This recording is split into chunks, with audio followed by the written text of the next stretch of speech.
Hi friends, happy tutorial के YouTube channel में आप सभी का स्वागत करते हैं।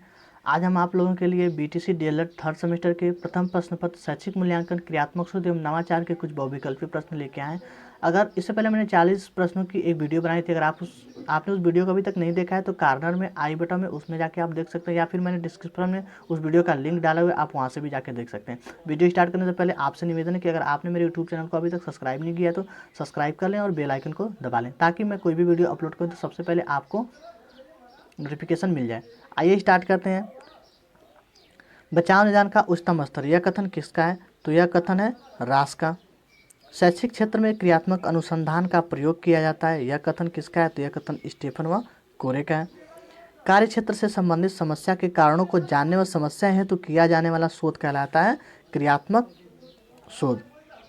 शैक्षिक उद्देश्य के अनुसार प्रश्नों के पक्ष होते हैं। तो शैक्षिक उद्देश्य के अनुसार प्रश्नों के 4 पक्ष होते हैं। पहला ज्ञान, दूसरा बोध, तीसरा अनुप्रयोग, चौथा कौशल।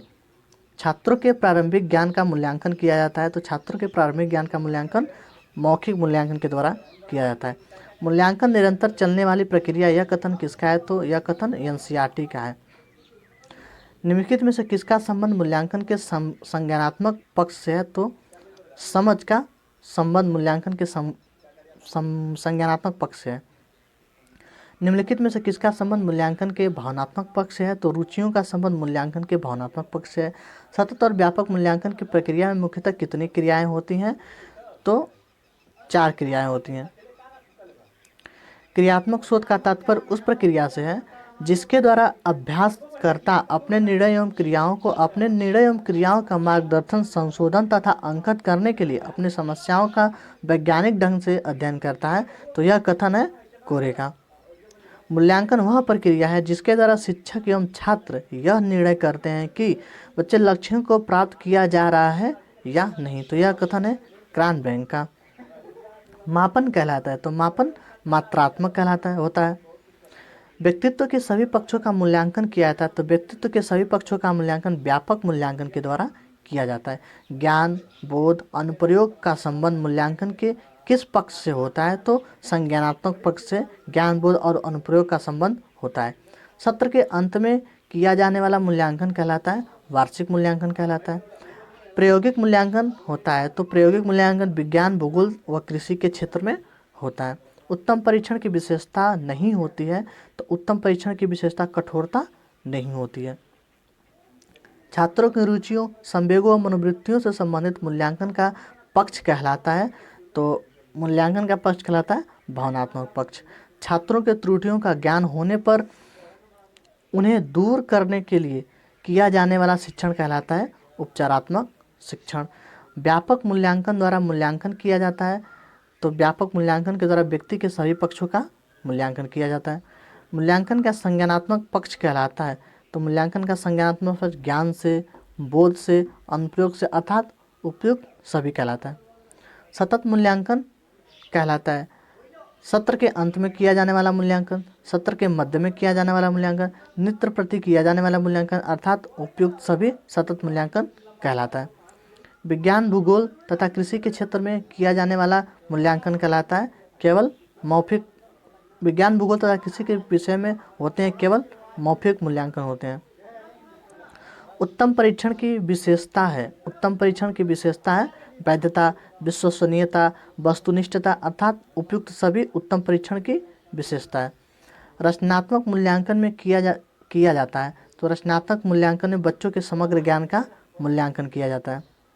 भावनात्मक पक्ष कहलाता है बच्चों के रुचियों से संबंधित मूल्यांकन, बच्चों के संवेगों से संबंधित पक्ष, बच्चों के मनोवृत्तियों के संबंधित मूल्यांकन पक्ष अर्थात उपयुक्त सभी। ब्लूप्रिंट का संबंध, तो ब्लूप्रिंट का संबंध प्रश्न पत्र के निर्माण प्रक्रिया से होता है। उपचारात्मक शिक्षण संबंधित होता है, तो उपचारात्मक शिक्षण बच्चों के त्रुटियों को दूर करने से संबंधित होता है। बच्चों द्वारा किए गए कार्यों एवं उपलब्धियों का विवरण रखने हेतु प्रयोग तैयार किया जाता है, तो यह कहलाता है अवलोकन। निम्नलिखित में से किसके द्वारा पता चलता है कि बच्चे ने अभी तक कितना ज्ञान का कौशल अर्जित किया है? तो मापन के द्वारा यह पता चलता है। क्रियात्मक शोध का मूल आधार है, तो क्रियात्मक शोध का मूल आधार है समस्या हमारी और समाधान भी हमारा। निम्नलिखित में से कौन सी क्रियात्मक शोध का विशेषता नहीं है? तो समय अधिक लगता है, यह क्रियात्मक शोध की विशेषता नहीं है। इसका उद्देश्य नए सिद्धांतों का प्रतिपादन करता है, यह भी है। सामान्यीकरण एवं सिद्धांत के रूप में होता है, यह भी सही है। अनुभवजन्य होता है, यह भी सही। अर्थात समय अधिक लगता है, यह क्रियात्मक शोध की विशेषता नहीं है। क्रियात्मक शोध का संपादन कितने चरणों में होता है? तो क्रियात्मक शोध का संपादन 8 चरणों में होता है। क्रियात्मक शोध में समस्या की पहचान करते समय होने वाले तथ्यों की जानकारी के अंतर्गत नहीं आता है, तो जानकारी के अंतर्गत पर व्यक्ति नहीं आता है। क्रियात्मक शोध के किसी समस्या का प्रस्तावित उत्तर कहलाता है परिकल्पना। क्रियात्मक शोध के किसी प्रस्तावित उत्तर कहलाता है परिकल्पना। क्रियात्मक शोध जिस लक्ष्य समूह के बारे में किया जाता है उसे कहा जाता है संश्लिष्ट। निम्नलिखित में से कौन से क्रियात्मक शोध के उपकरण के अंतर्गत नहीं आते हैं? तो प्रत्यक्षण क्रियात्मक शोध के उपकरण के अंतर्गत नहीं आते हैं। साक्षात्कार भी आता है, प्रश्नावली आता है, अवलोकन आता है, ये नहीं आता है। बालक एक ऐसी पुस्तक है जिसके अध्ययन शिक्षक कक्ष में करता है। बालक एक ऐसी पुस्तक है जिसका अध्ययन अध्यापक कक्ष में करता है। तो यह कथन किसका है? यह कथन रास का है। निबंधात्मक परीक्षण के प्रश्न होते हैं। उदाहरणात्मक प्रश्न निबंधात्मक परीक्षण के प्रश्न होते हैं। वस्तुनिष्ठ परीक्षा की विशेषता होती है, तो वस्तुनिष्ठ परीक्षण की विशेषता है पाठ्यक्रम की व्यापकता। एक बार फिर से मैं आप सभी लोगों से निवेदन करना चाहूँगा कि अगर आपने अभी तक मेरे YouTube चैनल को सब्सक्राइब नहीं किया है तो हैप्पी ट्यूटोरियल मेरे YouTube चैनल को सब्सक्राइब कर लें। धन्यवाद।